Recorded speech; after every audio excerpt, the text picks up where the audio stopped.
Okay, so I think we are already 10 minutes into the Zoom. Let's start. Cora, do you want to do the opening, introduce this event, and then formally hand over the proceedings to Francis? Okay, Nasreen, let's go. Oh, well, on behalf of the Asia Pacific Social Forum Working Group on Common Security, I'm sorry, on Peace and Security. I'm sorry about that. Allow me to welcome you all to this webinar, the first of a series of 3 webinars that we are organizing in the coming days and months. After the successful World Social Forum held in Kathmandu, Nepal in February of this year, there is an urgent need to continue the process and build an Asia-Pacific solidarity. As part of this effort, the Asia-Pacific Social Forum pool of organizations decided to organize a series of online discussions on 3 thematic areas: peace and security, democracy and human rights, and climate change. This will lead up to a hybrid event in November of this year, as well as an in-person meeting in March, as well as October of next year. The momentum gained among social movements in Asia Pacific will be a building block to the World Social Forum in 2026 that will take place in Africa in 2026. So allow me then to introduce Francis Dehon Lee, who is going to be our moderator today. And Francis is from South Korea. Peace Momo. I think he will also introduce himself and explain what Peace Momo is. He is a former research professor of peace studies at the Sung Kang Ho University and a visiting professor for peace studies at Ritsumeikan University in Japan. Well, he was also legal advisor to the Special Rapporteur of the UN Human Rights Subcommission. And I would say that it helps also for us to remember him as an executive director of the Asian Regional Exchange for New Alternatives, ARENA. Some of you have been involved with ARENA over the past years or so, and have also been, ARENA has also been instrumental in bringing us together in the region. So Francis, finally, as part of my introduction of him, he is Goodwill Ambassador for Peace in Korea under the Moon Jae-in government. So Francis, please take over the moderation of this webinar today. Thank you, Cora. Salamat po. Thank you very much for the introduction. Friends, colleagues, and distinguished guests, I'm your moderator for today. I'm happy, and I also feel very heavy to moderate this session with such a topic. Why are we losing the war against wars? I'll do my best. And first, let me explain how this session would go. This is not a set of presentations. We invited speakers to have discussion among themselves first, and then with the audience. And we asked the participants to leave their questions and comments in the chat box. And then, even though our title is heavy and very straightforward, we will save time by not so much spending time on analysis, but introducing, I plead to the speakers to tackle what kind of challenges and the necessary perspectives for the peace movements to tackle this situation and to overcome whatever limitations or obstacles we face. So please skip the details of analysis of situation and please focus on challenges and perspectives and the missions given to peace movements in this current situation. And then we will have 2 rounds. The first rounds, each speaker I ask to speak about 5 minutes. And in the second round, I ask all the speakers, again, each 5 minutes to respond to the first comments. So the second round is responding to each other so that we can have an online discussion. So that's the general proceeding. And then I'd like to introduce our speakers. Many of us already know you, but still, when I introduce you, can you turn on your screen and say hello to all the audience? I will start from Anuradha Chenoy. She's an adjunct professor from Jindal Global University and also associate fellow of the Transnational Institute. And Anu is here. Can you kind of show yourself by hands? Thank you. And Richard Falk, do we have until now? Okay, let me introduce. We will have Richard Falk as one of the speakers. He is a professor of international law emeritus, Princeton University, and also director of climate change project. And then we have Amjad Shawa. Can you say hello? Amjad Shawa is director of Palestinian non-governmental organizations network in the Gaza Strip and West Bank since 1993. He's speaking from Palestine. Very happy to have you. And then we have Eduardo Tadem. Can you say hello? Show hands. Thank you.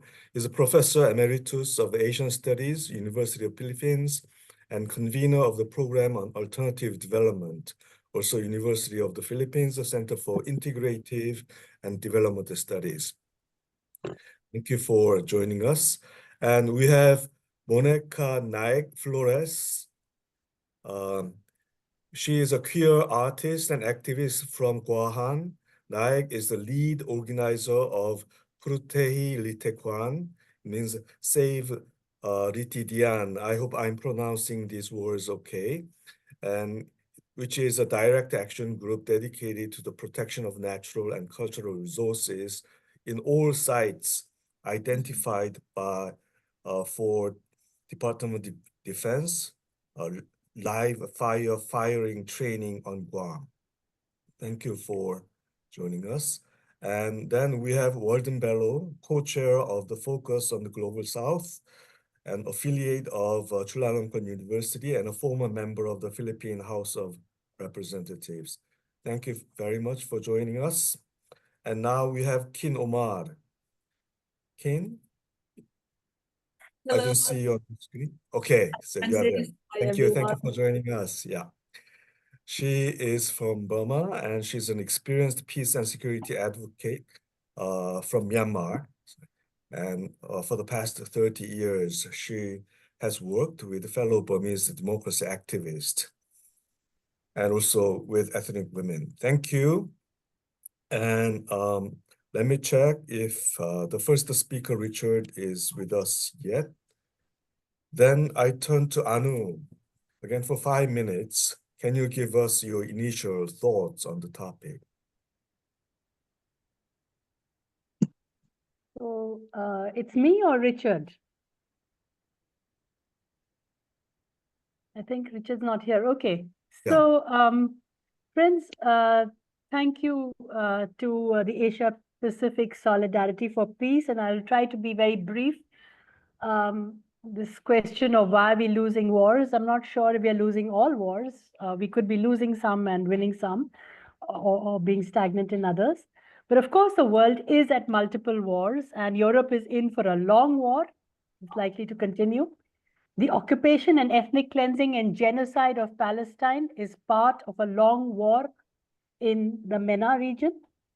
and a theater of war is being planned in the Indo-Pacific. And there are these, forgotten or less remembered or invisibilized wars in Sudan and Somalia, the civil war in Myanmar, and so on and so forth. So why these wars? And I think we need to understand that. And I think that is a continuation of imperialism and hegemony, where the empire states actually seek to retain their status quo established since the 17th century, and this capitalism and colonialism that vastly benefited these states, and they would, in very different ways, like to continue that kind of regime. Of course, it's very different in the 17th century, but the interlinkages between capital, military, ruling elites has grown, though the specificities and context differ. And the ways to mystify, legitimize, and justify these structural and ideational constructs have also become more complex with changes in technologies, development, and so on. But there have also always been resistances, and that is what we are trying to examine. These resistances, why don't we know them? These resistances are less documented, since it was those who ran empires, who made wars. They're the ones who wrote world history according to their own perceptions and experiences. So women, indigenous people, the colonized were left out of these narratives. Now they're beginning since some time to rewrite and understand their own histories. And this is the project of decolonization. It is the biggest project of against war in this century, and it challenges dominant epistemologies. And if this is challenged, then wars get lost. So I am arguing that we need to be part of this project of decolonization. I'm not saying that this project is only centered in the global south. There are epistemic communities in the north which are there, and there are dominant elites of the south who have linked themselves to the imperial elites. But of course, to put this in the current geostrategic context, the current wars are also not new. The old threats, Russia, China, terrorists in Palestine, the words change. Now Hamas is terrorist, Hezbollah is terrorist. So, and the US strategy also that they will safeguard this rules-based order. And their strategy, I think we need to quickly understand as we make our own. And that is how the US fuses itself into all bilateral conflicts, creates narratives, whether it was at that time the communists in Vietnam, or the dominoes theory, or the WMD narrative in Iraq, or the permanent war against terror. They create proxies, and Israel is also a proxy for this. We can see that. And the construction of many lattice-like agreements, some multilateral, lateral like NATO, plurilateral, trilateral like Japan, Philippines, bilateral like the logistics agreement with India and Pakistan and the Philippines, and so on and so forth. So really, in this context, there are also new challenges, and that is what we are related to. One challenge is from the level of the states, the rise of China, but those are interhegemonic. They could be interhegemonic challenges, but nonetheless, the fact of the rise of China and other powers, including India, Malaysia, Indonesia, is giving force to a multipolarity, which gives leverage to smaller states to resist. And many are able to resist. At the level of organizations, there are the BRICS, the ASEAN, the African Union, the Mercosur. And again, I'm not saying these are ideal, but at least they are there as alternatives. They are maybe declaratory, but they are not NATO. They're not military alliances. And then there is a resistance of people. Palestine is the most major resistance in this decade, as the leftover of the anti-colonial, anti-racist, ethical, moral movement.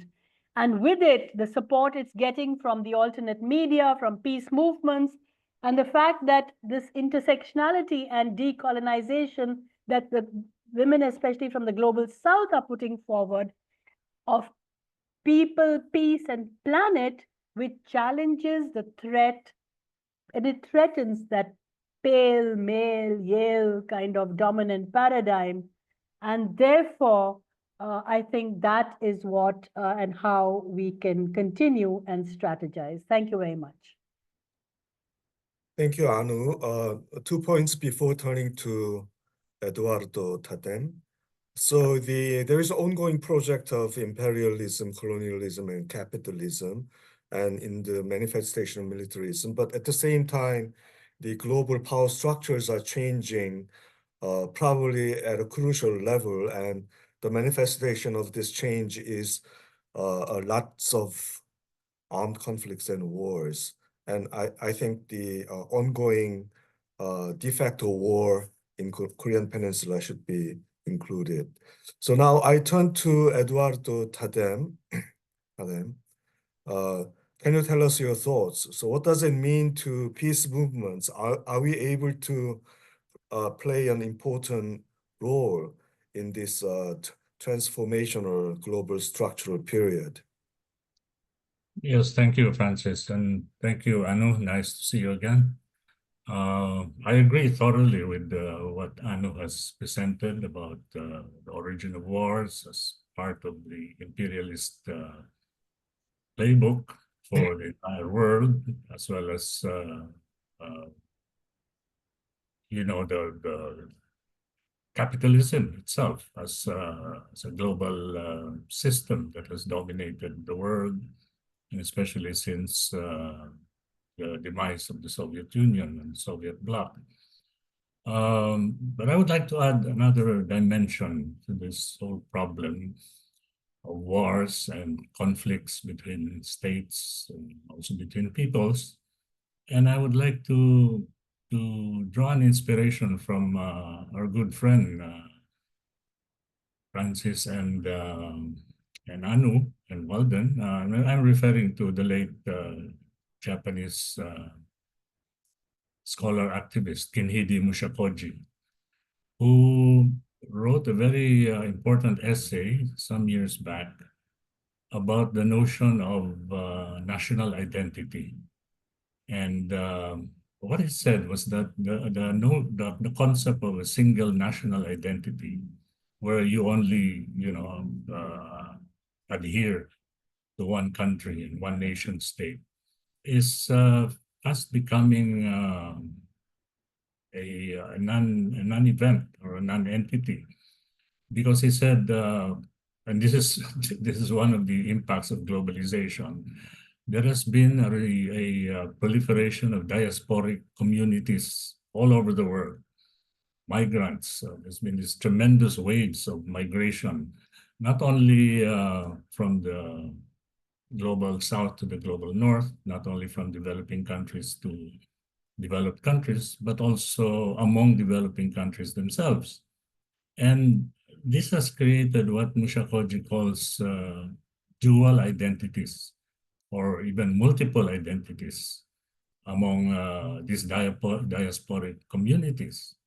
And because of this, the notion that there is only one single national identity, in other words, there's only one single country, one single state that one can pledge allegiance to or be loyal to, is slowly disappearing because of these diasporic communities that are taking place. Now, I'm pointing this out because one of the arguments for wars is being a citizen of only one country, or holding allegiance to only one government, so that government can issue calls for patriotism, for nationalism, which in many cases becomes ultra patriotism or ultra nationalism, and can even degenerate into national chauvinism by incurring your allegiance to only one government or one nation. But if you are now in a different country, in a different context, and you have a dual identity, like, for example, you're a Filipino American or you're a Chinese Filipino, or in many cases, you even would have multiple identities, because if you trace your identity from way back, then you come from different nations, different cultures, and different traditions. All of this mixed together, then there would be no justification now for a particular government in a particular country to invoke a single national identity, or to invoke your loyalty to only one country, or to only one nation, or to only one culture, or even one religious, one belief system. And Musha Koji sees this as one of the ways by which we can confront the problem of conflicts between countries and between nations and between governments.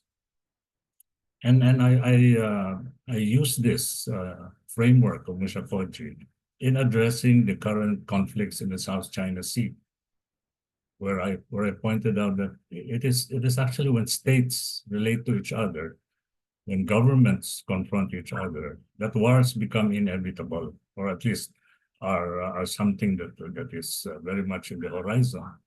But when it is peoples who relate to each other, and I'm referring to civil society movements, social movements,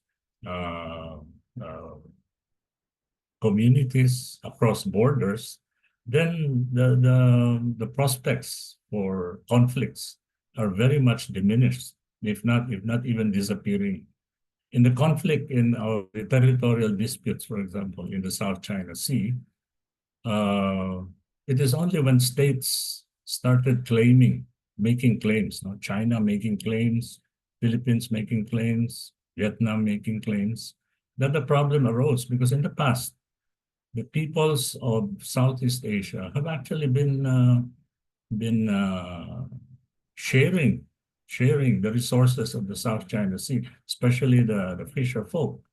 And there was no problem at that time, because for them, it didn't matter whether you're a Filipino fisherman, fisher folk, or a Chinese fisher folk. You can avail of the common heritage of mankind, as the UNCLOS pointed out, that is in the seas, in the South China Sea. And this framework I find particularly relevant and interesting to pursue, whereby peoples, as represented by their social movements and civil society organizations, that can reach across borders, across boundaries, and be some kind of a force from below to force their governments to get rid of this notion of absolute sovereignty or inviolable territorial rights. Right. So this is where conflicts take place. Thank you. அடிக்கல்லாம் அடிக்கக்கூடாது, முன்னவே பார்த்துக்கணும். Ed, can I ask you to do more thoughts in the second round so that we can invite the third speaker? Is it okay? Okay, I'm done. Yeah. Yes, Ed, thank you. And I also agree that, in order to stage a total war and militarize the state requires a very strong singular national identity. And that's one of the main topics. But I think that the gist of our discussion today is that there's a challenge to critical social movements and practitioners and intellectuals who try to change the situation. This is a big challenge. With the rise of single national identity combined with higher militarization, increasing war threats, what are the challenges to us? Now, with this problematic, I turn to Monica to give your perspectives, the first round. Good evening, everybody. It's evening here in Guam or Guahan, where I'm calling from. It's truly an honor to be here today with everybody.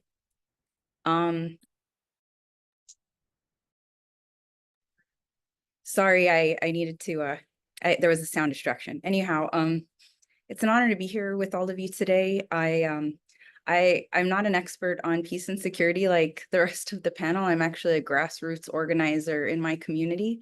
And not to say that we're not involved in theory making and important research and analysis, but I'm definitely more involved in direct action, community campaigns, and you know, we do many different strategies. We also do legal strategies, lawsuits, and of course, international solidarity is critical. Being able to connect the intersections of all of our challenges here with everything happening around the world, whether it's the U.S. militarization of the Philippines, of Okinawa, of Hawaii, as well as the genocide happening in Palestine right now. All of these things are connected, of course, through the expansion of U.S. imperialism and military occupation of the world. And just to kind of share a little bit about Guam, we're one of the oldest settlements in Micronesia in the Pacific, but we're also one of the oldest colonies. And so, of course, the longer you're a colony of the United States or a military outpost of the United States, your own psyche, your own identity is so deeply impacted by that, and constantly consuming colonial media and education, and being bombarded with greenwashing and brownwashing through various military campaigns and all impact the way we can activate our communities to challenge to challenge the war machine, to challenge the death machine. I wanted to talk about, some of that today. One of the biggest challenges, of course, to sustain grassroots resistance and have impactful actions to end war and promote peace is really the reality of our communities. Guam, for instance, is a very poor community, and it's really hard for us to engage our folks in a very active way. If they're caught up, and which, like most of us are, in day-to-day survival, if people are hungry, if people don't have secure employment, secure housing, all of this impacts the way we build resistance to war and militarization of our communities. And so something else that we've noticed is the democratization of information and providing analysis accessible to everybody is also a problem. One of the things that we do in our organization every day is we extend a lot of media material, whether it's news media, not just from our part of the world, but even from other parts of the world, to help folks make connections. We pull out some of the key points. We share links, and we're not the only one to do that. Actually, the Pacific Center for Island Security is a think tank that's here, and they do a curated list of media from throughout the region, looking at geopolitical issues from throughout the region to give a broader picture, of how everything is connected from Australia to throughout Asia to here. We look at that every day. We pull pieces every day because something we recognize is not everybody's going to have a chance, to look at this media, to consume it. And oftentimes people are overwhelmed. There's just so much information for people to consume. And so if we can, help folks break down that analysis, a lot of these conversations happen with the same people over and over again. A lot of these conversations happen with experts, and they're critical. There's so much. I watch a lot of you all. I'm on a lot of these webinars, and I've learned so much from you. And so our job is to then make that accessible to the rest of our community who might not have a chance to listen in. And so that's the challenge. How do we remain in conversation with each other? How do we, help our folks have access to this information so they have a better understanding of what we're witnessing here in the region? Because we're witnessing an increased U.S. military activity here. Right now, Guam, 30% of the island is occupied by the U.S. military. A large part of our economy is dependent on the U.S. military. And so we're sort of stuck. And also our colonial reality, our relationship with the United States as an unincorporated territory really does prevent a lot of the the direct criticism to what the United States is doing. And they basically have, the ability to occupy our land, seas, and skies whenever and however they want because of our colonial status. And also, by extension, because of their colonial relationships with other parts of sovereign Micronesia, through the compacts of free association. And so there are all of these dynamics that where we're coerced into this relationship with the United States, while we're also being built up to be this place of forced projection for the United States.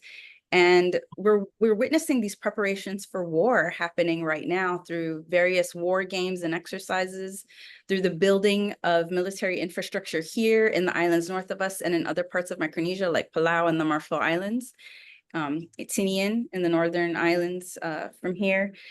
And it just makes clear that, it's not something that's abstract.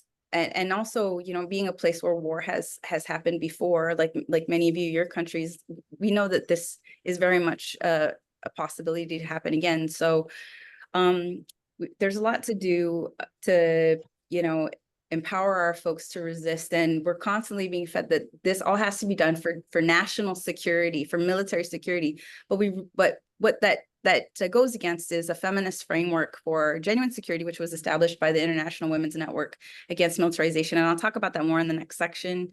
And I'll pass it back to Francis. Thank you so much. Thank you, Monica. The time is very short, but I'd like to ask you in the second round to highlight how to strategize that connection, the value of connection. How can that fit into our strategy of resisting and wider movements for peace? Thank you. And now I move to Kin Omar to share your thoughts. Thank you, Francis. Thanks again to all the friends and colleagues here.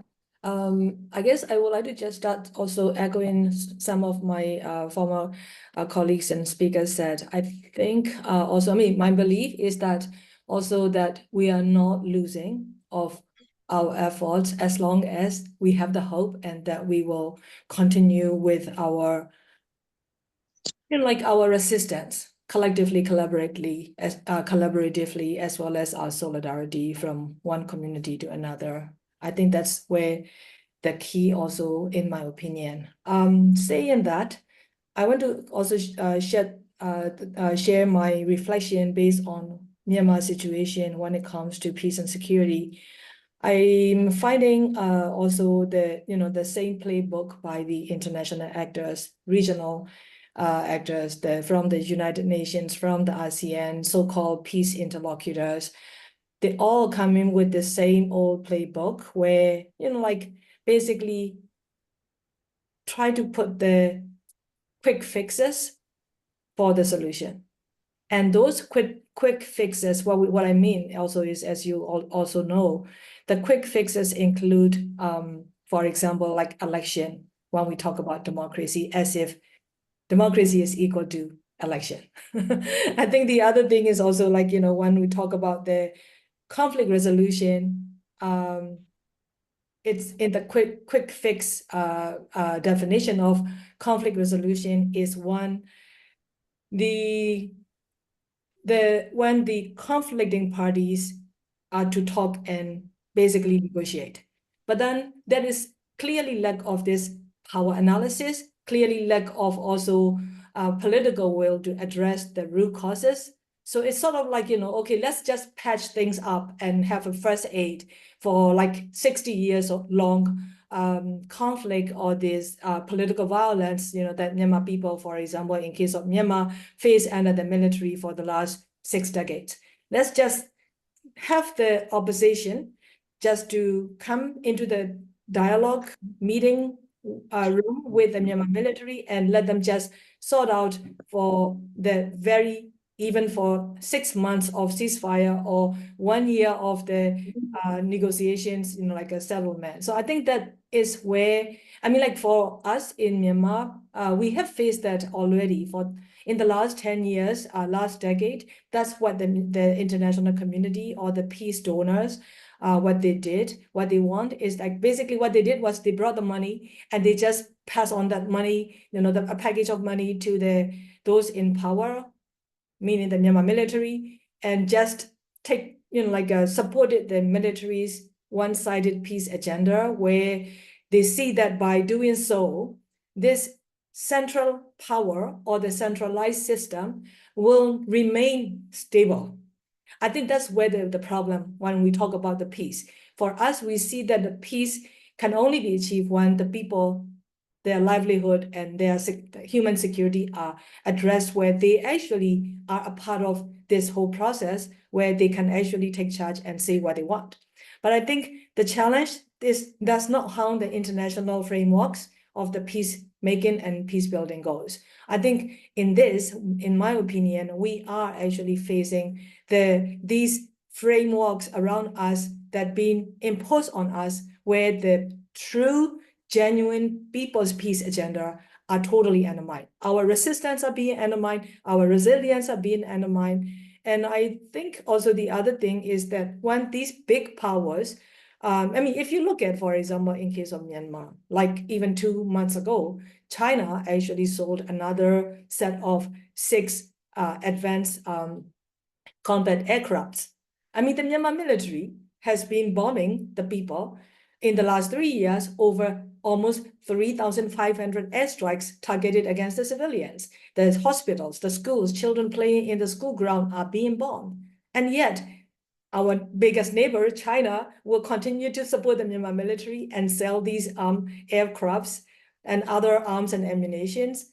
But at the same time, you look at what the ASEAN is doing now. The ASEAN wants to just push the people's resistance or the people's revolution to just enter into this negotiated settlement so that everything will go back to normal, you see? So I think this is where, even though we're not losing what we're doing or our war against the wars of these militarism and those in power, but I think the challenge is that when we talk about this particular power against us, we are not only facing just one, like such as this Myanmar military. We have all of these others, international actors, so powerful. At the end of the day, they sit in for example, like if you look at the UN Security Council, right? You look at Security Council, who have the veto powers, like US, also China and Russia and France, and really like you see all of these, like China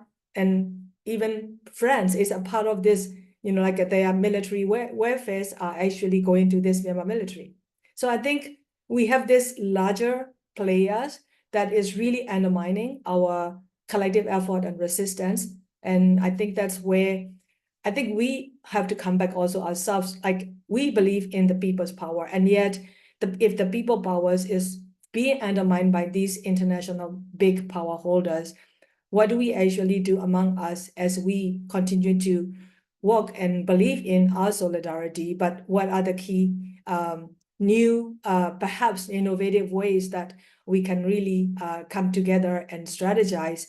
Perhaps this is something that, Francis, I will come with a few of the points in the next round. Thank you.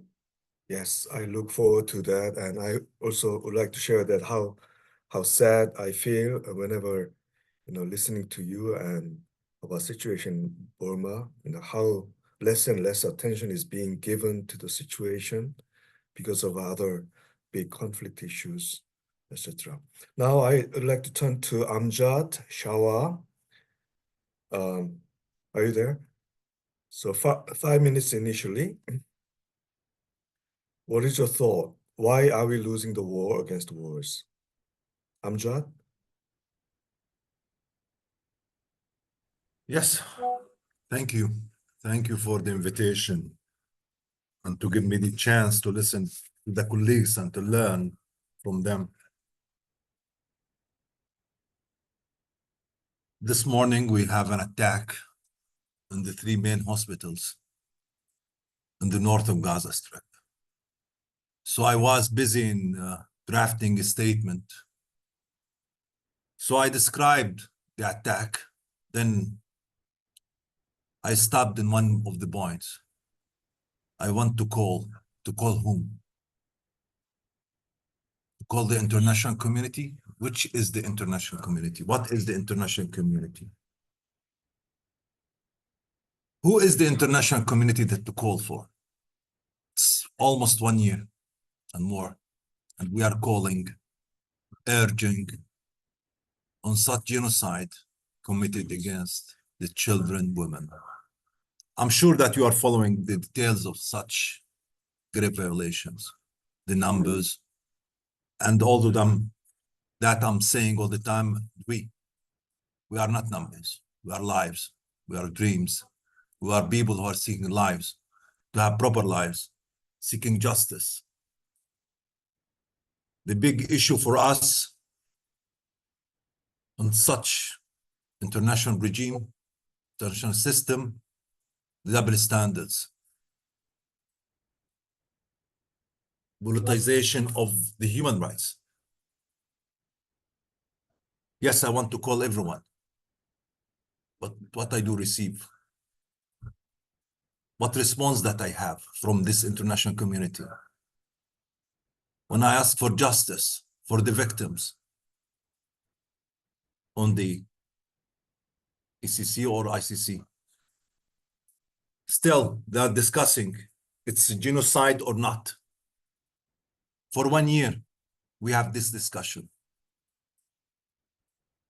And this morning, I received a message from colleagues in the north of Gaza, which is completely isolated under Israel blockade, where Israel practiced ethnic cleansing.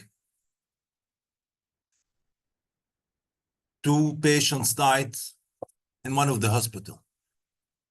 They were connected to medical instruments. The Israeli cut the electricity and power to the hospital. Don't know what to say. Yes, we are under genocide, but the frustration came from outside. I cannot disconnect what happened from in October, as the Secretary General of the UN said, Mr. Guterres, that we cannot disconnect what happened in October and what happened in the past, from 1948 till now. The ignorance of the legitimate rights of the Palestinians. And it looks that the Israeli occupation through this war want to achieve remapping the region, redesigning everything, not only the Palestinian issue. And we have this, an unprecedented war and the crimes against the civilians. 80% of the people, or sorry, 70% of the people who are killed, children and women. Destruction, attacking the hospital. About 70% of the Gaza buildings and infrastructure destroyed. To make Gaza an unlivable place for tens of years. But to tell you that from the when the people, the civilians, decided to stay, not to leave. And we stayed, and we are facing this genocide crimes against the humanity. When I'm saying it's unprecedented, it's moving from Gaza to the north of the West Bank. Now it's in Lebanon. The same scenarios, the same evacuation order, the same crimes committed against the people in Lebanon and against the West Bank.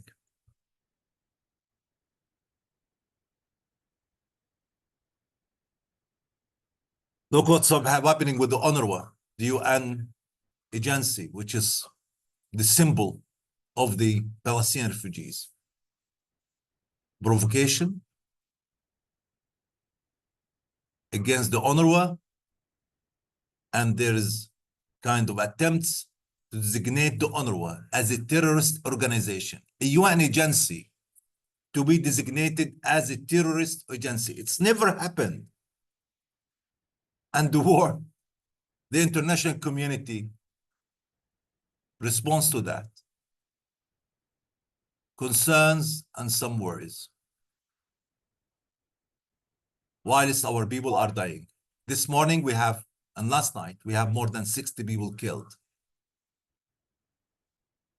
Most of them children. These people in Gaza are part of this world.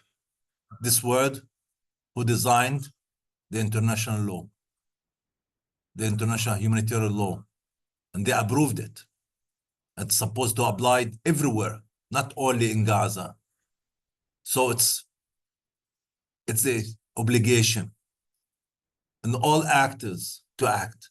We rely on you, friends and colleagues, because some states in Europe, in the US, came out to justify killing of the Gaza children, justifying these genocide crimes, providing Israel with more and more weapons to kill, and defending their legitimate rights of committing such crimes. It's unprecedented with full meaning to find someone to come out and to say they have the right to defend themselves through killing these children, to attack the hospitals, to attack the civil premises. We are civil society here. I'm personally at this place, as I said, I lost so many of my relatives, friends, colleagues, but we were the first responders to such a crisis, to be with our people, to amplify their voices. And in second time, now we got back our office, which was destroyed, where I have tens of my colleagues here. These colleagues who are staying in tents at 90% of the population of Gaza, who were displaced and suffering from famine. You know what's Gaza to mean, that Gaza is suffering from food insecurity and famine? Gaza used to export food items to the world, to the Gulf states, to Europe. Now we are suffering from famine after the destruction of our farms, our greenhouses, preventing us to fish in our beautiful sea.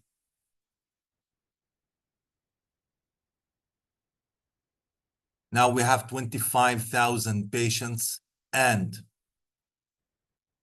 injured people who in bad need for medical treatment outside Gaza Strip. And they are in very critical, serious conditions. I'm concerned about their lives, about these children who lost 1 year of their academic life, who are traumatized. Although the psychosocial support that we are doing, but in seconds, we have a new airstrike in the tents. Although that's a humanitarian area that's called by Israel, it's attacked. Gaza is a model on what's happening in the world. If there will be no accountability, no justice, and no real change on such global system to deal with such a crisis. Thank you and best wishes. Thank you, Amjad. Well, I think everyone will agree with me saying that the word war fails to describe what is happening in Gaza today. Maybe what is happening in Gaza signifies maybe the collapse of international community, the fantasy of international community. Maybe the beginning of the collapse of the post-war international legal order as well.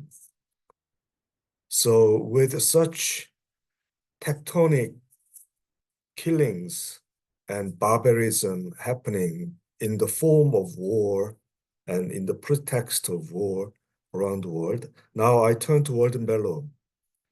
Walden, are we losing? Is it just another war? Does it signify more? Okay, thank you. And I really was very moved by the presentations of the comrades from Myanmar, as well as the comrades from Gaza. And I wish, we could have given them more time. A little yes, bit louder, please. A little bit yes. louder. And I was Yeah. hoping that we could give them more time during the second part. Okay, I will limit my talk to a few minutes. I think we have three major conflicts going on at this point in time.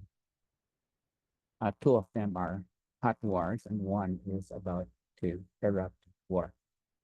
And of course, the United States is at the center of this, this conflict. I think you've heard about what's happening in Gaza, in Palestine, and here at the United States, definitely an accomplished genocide. If the Americans were to cut off military aid to Israel, Israel would be forced to cease its attacks in a day, or even less than a day. So the situation is really a situation for the U.S. Is actually accomplished. The second one is, of course, in Eastern Europe. The United States has, become basically, it's the U.S. It's a proxy war between the United States and NATO, and Russia, and basically the line of the United States, no negotiations, right? And the third is, of course, the very, very dangerous situation, the South China Sea, where the United States and the Marcos regime have basically said that they have the option of activating the U.S. Philippine Mutual Defense Treaty from the 1950s in order to contain China. And where the Biden administration has regularly sent provocative ship ventures of ships to the 130-kilometer wide Taiwan Straits, mainly in order to bait China and show that China really can't do anything if the United States wants to engage in military action in Taiwan. The United States can do so, and China will not have the capability of stopping that. I think this is very important, the centrality of the U.S. to the forefront as the world's prime imperial power, because we're now headed to the U.S. elections in November. And we have two parties that are really parties of empire. And the global South really, has no choice but not to side with two. There's, of course, the Democratic Party. Now, situation in the domestic situation in the United States is, of course, different from that internationally, because I think major issues in the U.S. like immigration, race, and the threat of fascism are not to be ignored. However, the Trump and Harris, in fact, are very much post threats to the global South. I think one of the things that we have seen lately is the migration of many Republican hardliners, like former Dick Cheney, vice president, to supporting Harris. And many other Republicans are now doing that, who were very central to the Cold War. And Harris has basically said that she will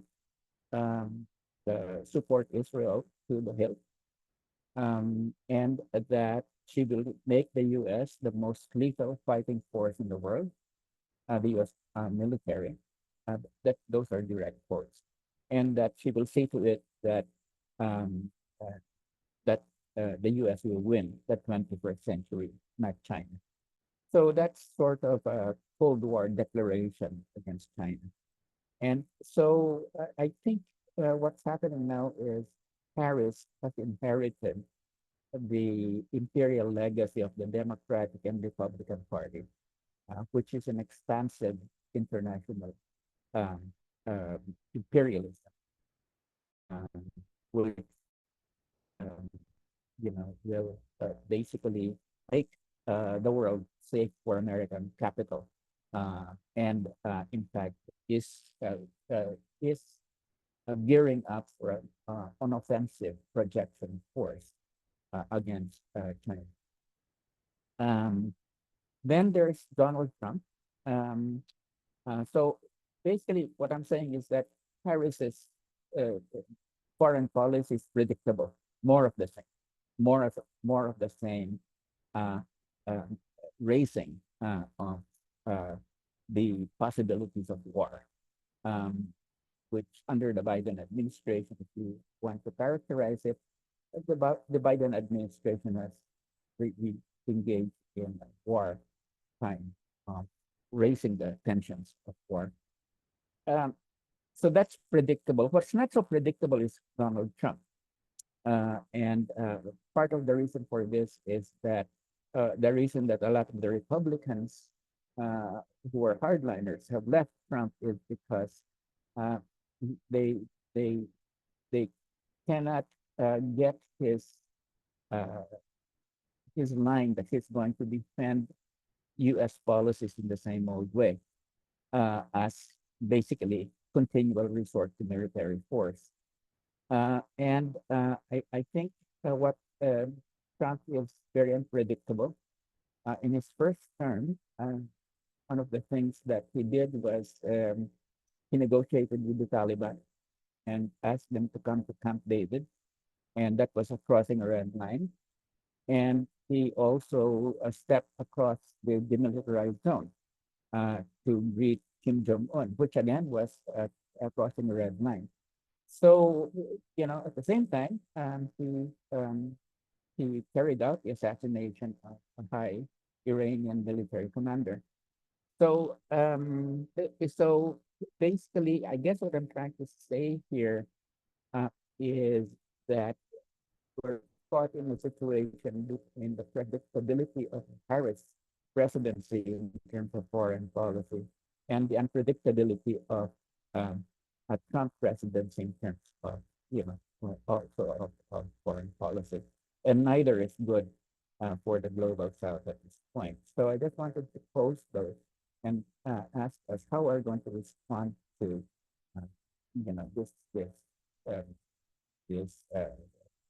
the results of this coming election, and see what are the ways that we can respond to make the world a more peaceful world.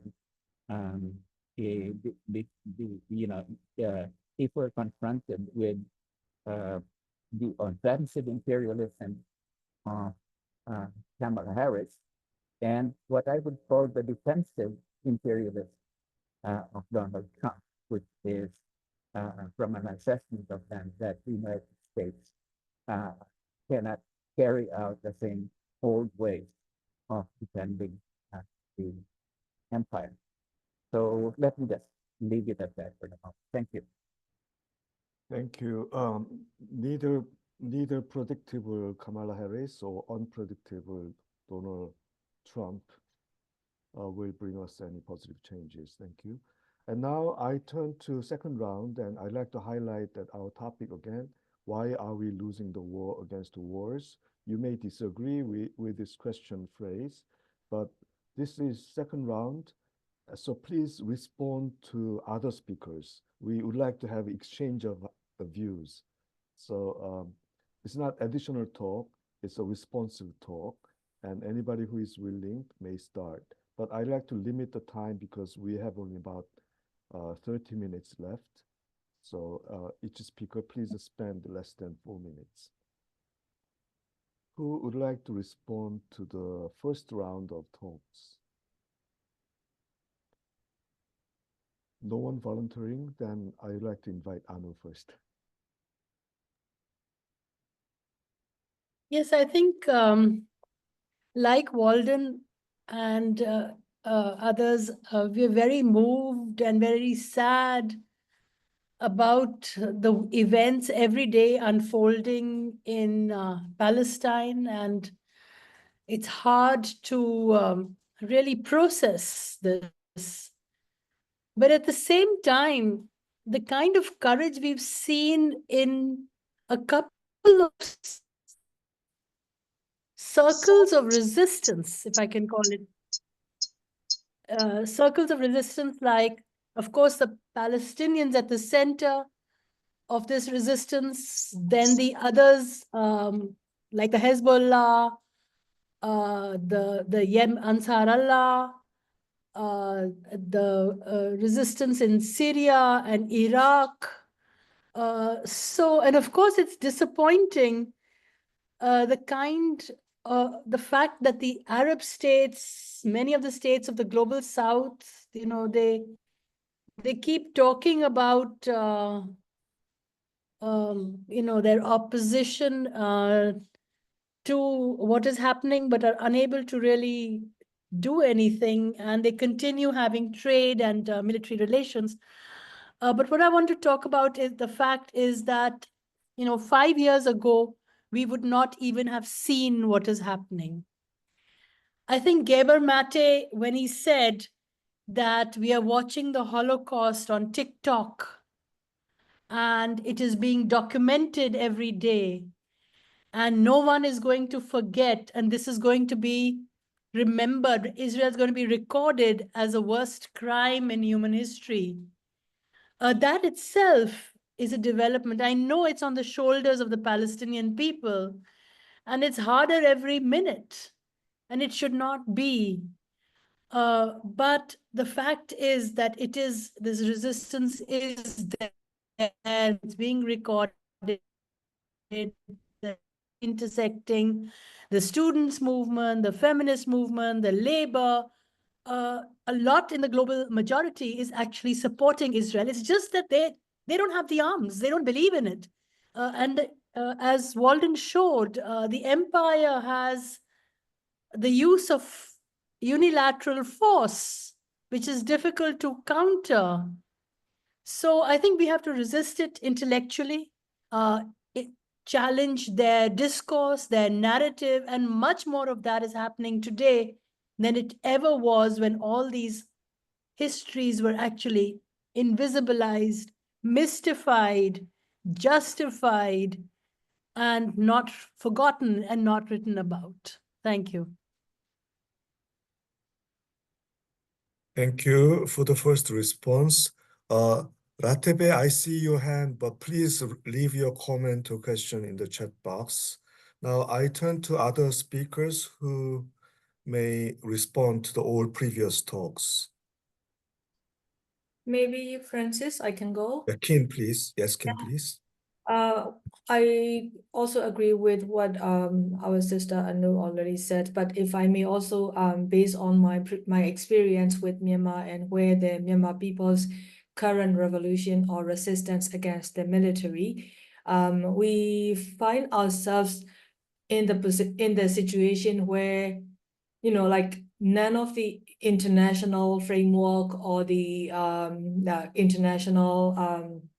of the international framework that we used to think might work used to think might be in favor of the people's, like defending democracy or resistance against the militarism, it became more and more clear it is not where we can really rely on.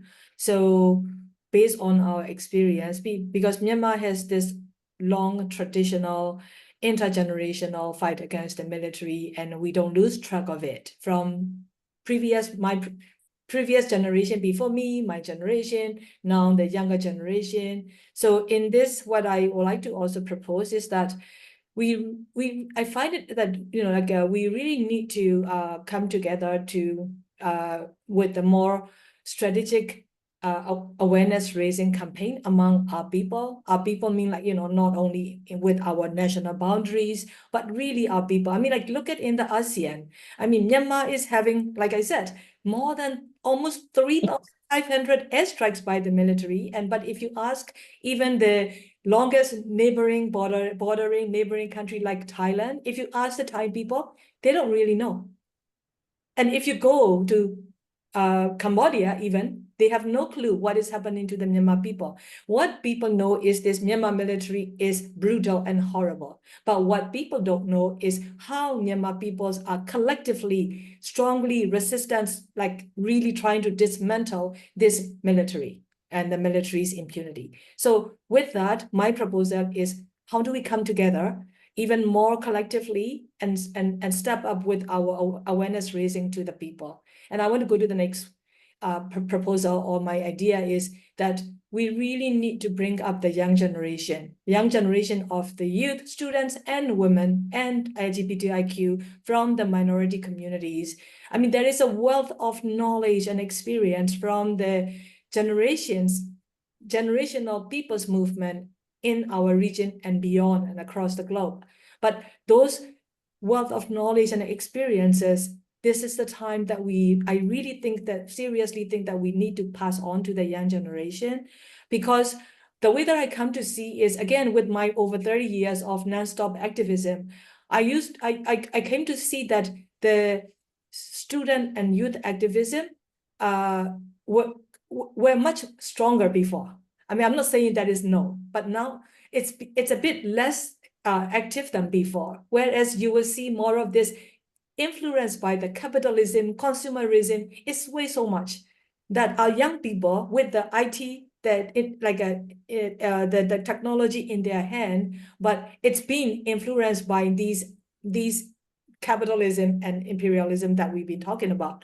So I think there is a lot of misinformation, or the information that it gets into their hand doesn't really motivate them to come up to be a part of the activism or the people's movement.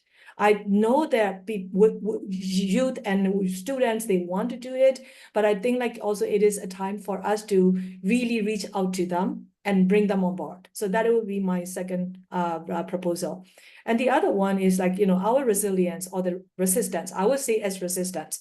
I think our resistance can only be further strengthened and become more solidified and sustained only when the young generation join us. So this is something I would like to propose. But two other points are Francis, if I may go ahead and say it, we really need to also expose the evidence of how these power elites of the world are doing things behind us, and where all of that is bringing, like based on their greed, bringing more suffering of our people on the ground.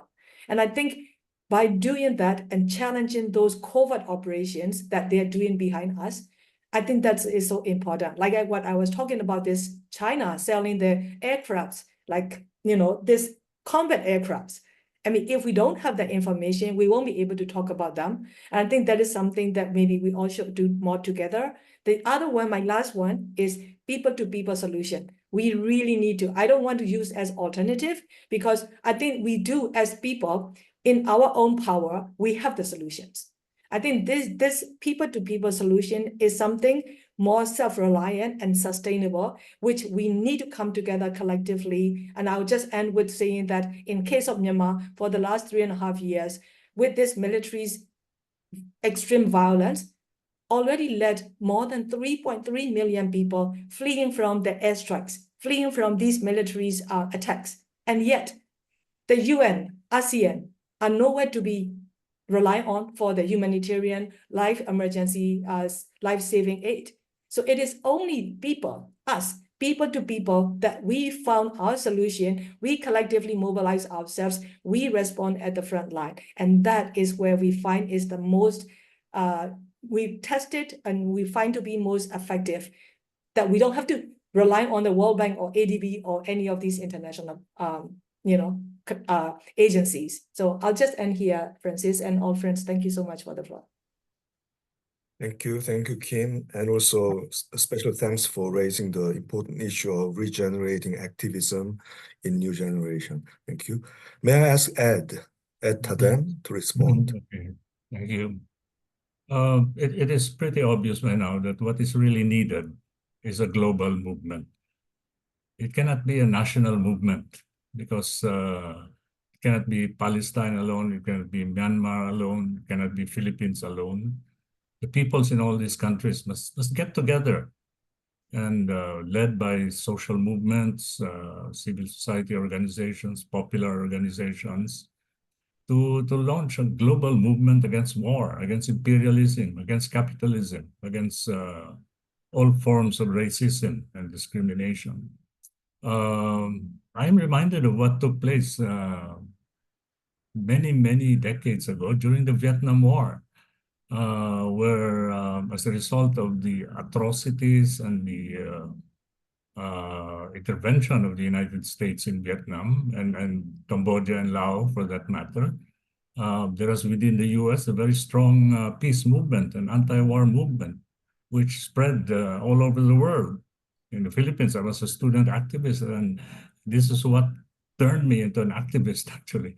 It was knowledge of the atrocities that were being committed by American soldiers in Vietnam, the tortures, the genocides that were taking place then. And so what we need really is peoples from all over the world coming together in a massive global movement to counter aggression, militarization, imperialism, colonization by another form, a neo-colonial type of intervention led by the United States and supported with the support of Israel, and in support of the Myanmar government, and in support for authoritarian right-wing governments all over the world. And I think this is really how we can prevent wars, prevent conflicts from degenerating into all-out wars. And I hope that social movements in particular countries can get rid of this this false sense of nationalism, a false sense of patriotism, whereby they will defend their government just because their government is at war with another country. And as the peace movement should have nothing to do with this type of nationalism or patriotism. Thank you, Ed. But as a moderator, I'd like to kind of highlight your point into a critical question. The people of your generation and my generation, we often refer to the mass mobilization, anti-war movement, and pro-democracy struggles of 1970s and 80s. But if we turn this into a critical question, the situation has changed, generation has changed, the global power structure is now changing, the warfare is changed, and the strategies of the ruling power have been highly developed.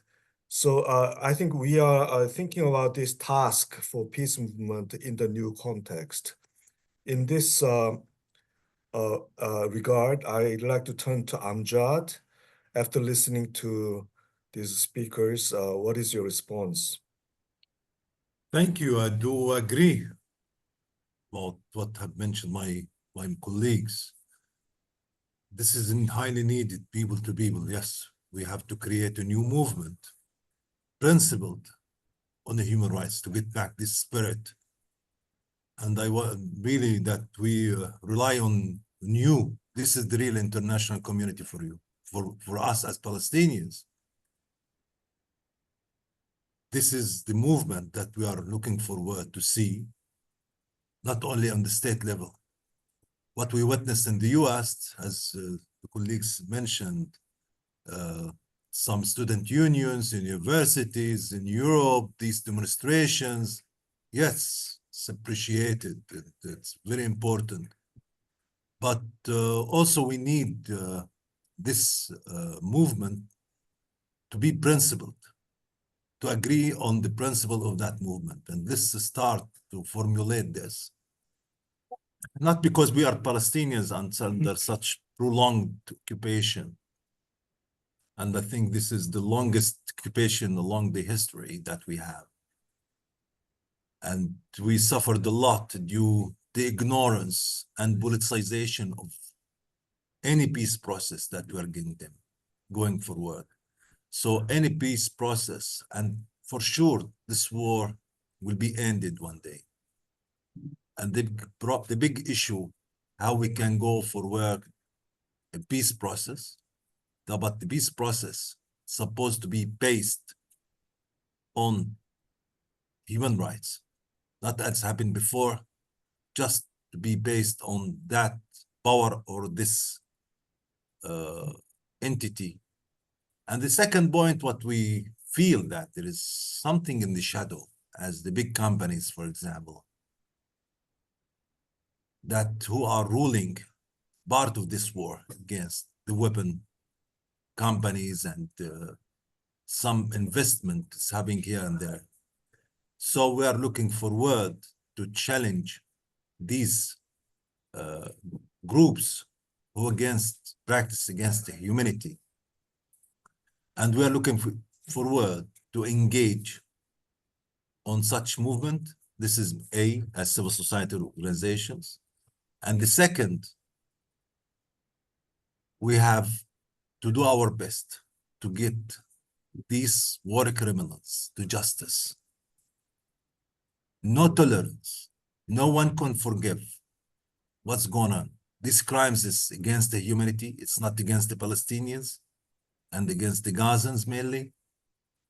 And we have to be principled and principled and principled. Thank you.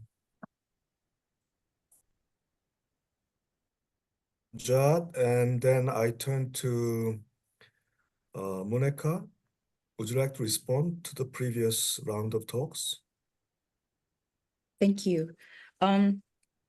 Yeah, I was just thinking about any time there is a resistance from the people, from indigenous people, from people who are being oppressed, imperialism just comes back with even more strength, more destruction. And that's something that we see over and over again, everywhere from here to throughout the Pacific, everywhere. And especially in Palestine right now, we're witnessing, what that sacrifice and risk really truly means as we're watching decolonization actually happening right now in real time. And I totally agree. We need a principled global movement. And it's just sitting here, listening to folks who are really at risk of an airstrike, really at risk of staring down the barrel of a gun right now, as we're here being in conversation about how to stop war and come together to fight war. I mean, it's overwhelming to really think about that we're in this Zoom together with people who are literally dealing with this reality right now. And how do we support each other? How do we support each other's fight against the brutalities that are taking place? We need the resources to sustain resistance, and a global movement will help us share a lot of those resources, whether it's through the education that's needed, because our people here we need to decolonize our minds. We need to decolonize our minds to activate. And if people don't have access to the information, if they don't have the opportunity for education, they're not going to have the tools to decolonize their minds to activate toward this global movement. And so, of course, like we need more resources, we need to share actual because we're stuck in colonization, and capitalism. we need to share physical resources, financial resources, and that's something that's a reality of the resistance. And it's not always easy to do. It's not always easy to sustain. You know, at the same time, disrupting the flow of resources to the empire, to the war machine, is something that we're watching happen right now. It's been incredible to watch members of the global community around the world disrupting the flow of capital, you know, whether it's through boycotts, disrupting, you know, the actual flow of weapons by blocking them from being transported. Those are amazing, tangible steps that are being taken right now. But then what can we do for places where that's not possible, like here, a place that is so heavily militarized and colonized, where we might not know how we can interrupt that flow to really have a true impact beyond symbolic solidarity, you know, beyond, so for us here, that means things like educating, like sharing information, because we really do have to start with us too. I'm not just saying from an individual perspective, but when folks feel so removed from what's happening and they're so focused on their day-to-day survival, it is more challenging to build resistance and to make tangible change. So those are some of my immediate responses to everything I've heard. Again, this has been just an incredible honor, and really, I can't thank you all enough for the invitation, for allowing me to be here with all of you, and really to learn from you. We have to be in constant conversation.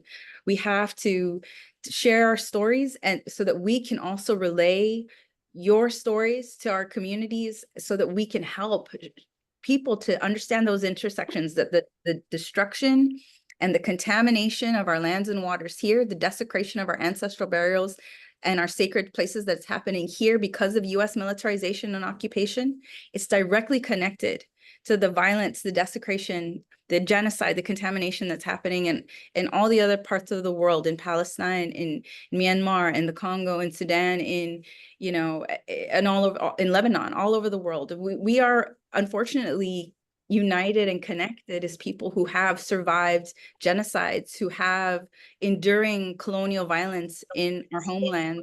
And so the more we recognize each other and understand that historically and currently, the more we can come together to support each other's resistance, because it's definitely, our struggles are connected, but so is our liberation. Thank you so much. Sizos Masi. Thank you, Monica, for your active call. Now I'd like to turn to the chat box. There are about 4 comments, and then I'd like to ask some of the speakers to give your last comments, less than 1 minute. The first comment in the chat box is that when a country like Nepal is surrounded by 2 powerful countries that try to exercise their influence and hegemony, what could be the strategy for peace and security for a country like Nepal? That was the first comment in the chat box. And then the second part is that social movements usually build coalitions around certain issues. But when a real conflict breaks out, these coalitions become skeptical of the facts and abandon their values. So this was a comment by Ratebe. So if you would like to respond, please do it. And then there's a strong call for stronger solidarity. So basically two comments for responses. Now I will go back to the first order. You can choose to use your 1 minute for the last comment, and you can choose to pass. So Anu, your last 2 or 3 sentences maximum. I think I'll address the question from Nepal, because they're caught between India and China, really. And of course, so far they've not done too badly, because they've been able to balance off the two. You know, neither of them, of course, you know, and they have their own movement. They had the Maoist movement. It's become, they overthrew the monarchy. They overthrew feudalism. They have a women's movement. I think what is important is they must have social cohesion, so they don't allow these two powers and the Americans any space to widen their differences and intervene and look for regime change, etc., which they're capable of doing, all three. So, and they have to strengthen their local economies and communities, I think, like how Monica said, because there is going to be great pressure on Nepal, given the fact that the pivot to Asia and Asia Pacific, and the US is looking for allies with small states. They just had a regime change in Bangladesh. They didn't allow Pakistan to have strategic autonomy. The army is back in a very strong way, controlling foreign policy in Pakistan. In India, America has very good links with the nationalist xenophobic right. So I think I'm just warning Nepal that they must continue with social cohesion, have a constant conversation within them. It is a place for civil society. So I think that should continue. Thank you. Thank you, Anu. And then I turn to Ed for your last comment, 2 or 3 sentences maximum. Yes, I would agree with the point that sometimes social movements can be a problem because in some cases some of them are easily taken in by these appeals by their government for national unity against a foreign invader and all that, so that they discard their sometimes they discard their progressive standpoint and cooperate and be one with the state in actually exacerbating conflicts with other countries and other peoples. This took place during the Second World War, and this is taking place now in the conflicts in the South China Sea. So I think I like to turn back again to my friend Mushakoji, who pointed out that the notion of a nation state, the so-called Westphalian state, the European concept of a nation state where absolute sovereignty and inviolable territorial borders were set hundreds of years ago. He says that this notion is no longer tenable today, and that should now be discarded. And it's now time for states and nations to actually work together and share resources which are actually the common heritage of mankind and cannot be monopolized by one country alone.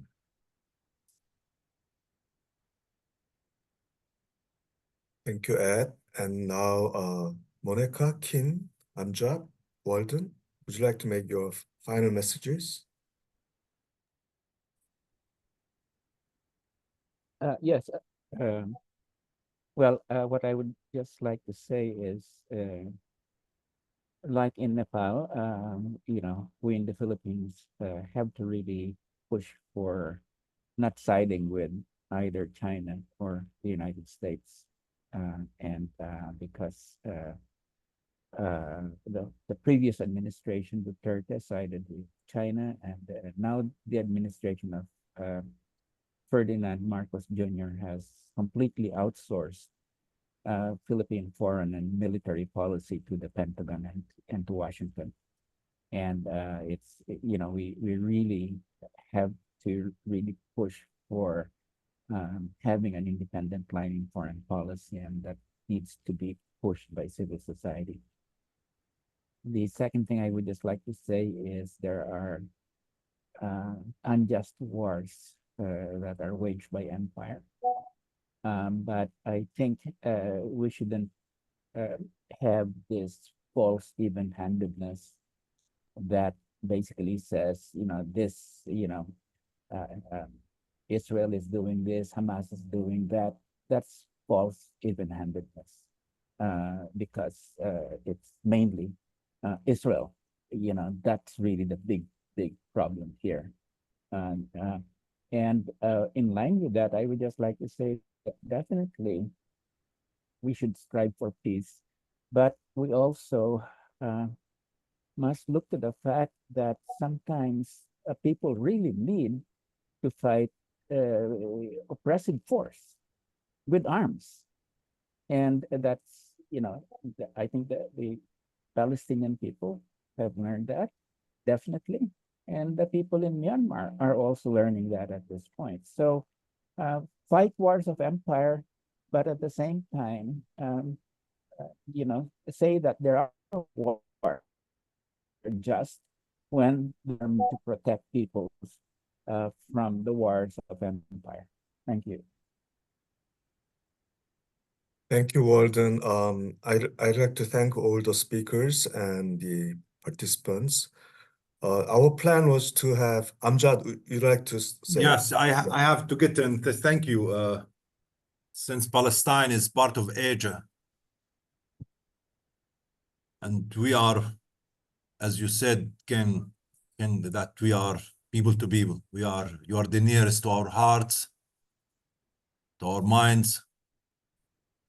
And what's going on in Palestine, for sure, it's reflected in our continent. So show this issue of solidarity here is very important. Solidarity with the victims, not to have this isolation made by such powers, that you are to feel that we are alone facing this genocide war. The second, these criminals has to pay the price. Supposed to be accountable. Sanctions and in same embargo, not to provide them with weapons, make them lose economically, to pressure the states to have no commercial relations with them. At least we have to get the voices of these victims to stop this genocide. And the last one, to be strategized. The right of Palestinians to have self-determination and to have our own state according to the UN resolutions. Thank you. Thank you, Amjad. And personally, I'd like to second the last point. We need a much more serious strategizing together. Thank you. Our plan was to have Nasreen and Hora to make summary and closing remark. So can I just ask you to make it very short? Nasreen, what is your summary and highlights of today's discussion? Yes. Thank you to Francis and to everybody for coming together for this very difficult and challenging conversation. The idea, of course, it has been very stimulating and engaging, but I think it's also a very emotional process for us.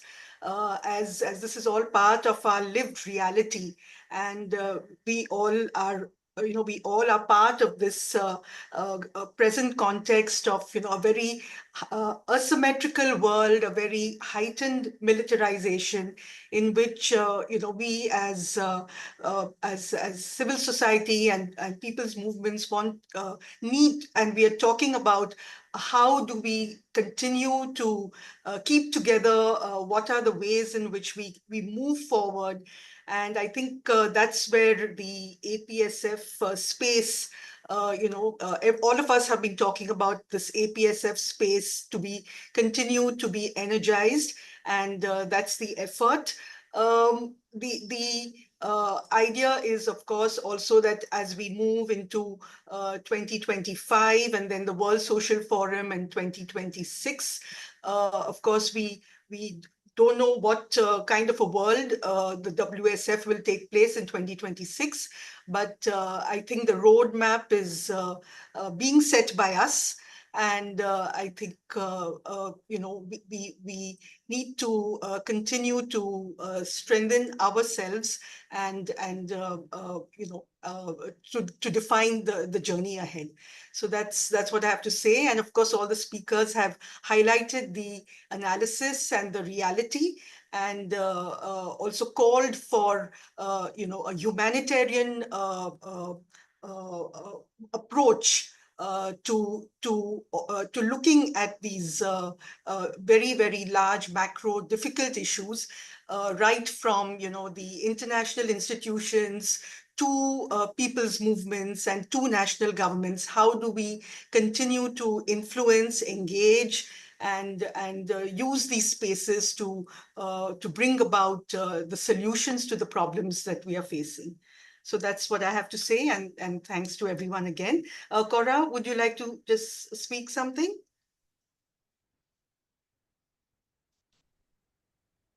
Cora?